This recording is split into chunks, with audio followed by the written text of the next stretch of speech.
I practiced law. In my last law job, I was the director of labor relations at Universal Studios Hollywood, and it was my job to negotiate 9 different union contracts and deciding how much money people would make, how many vacation days they could take, and when they did something bad, like the driver who put a snake in his supervisor's office.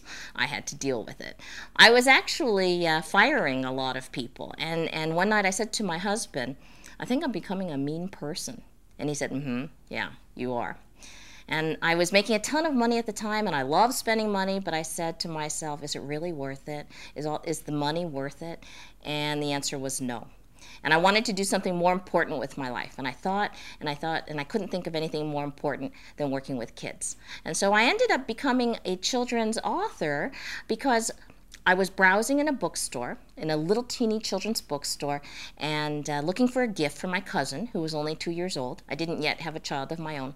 Looking for a gift for my cousin, and the next thing I knew, I had an armload of picture books that I loved, books for 2-year-olds that I wanted to buy for myself. And the idea hit me.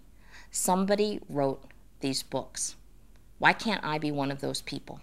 I didn't have any idea how to write a book or how to get it published, but I thought, I want to give it a try. And I told my husband I want to do this for a year, see if I can get published, and if I can, then I'll keep on, and if I can't, then I'll go back to being a lawyer.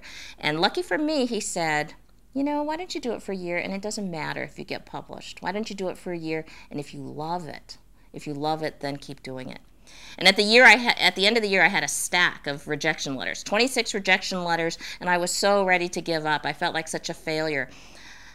But then I remembered what he had said, and I did love writing. So I kept on writing, and 1.5 years 6 months past my self-imposed deadline. 1.5 years after I got started, my first book, Good Luck Gold, was sold.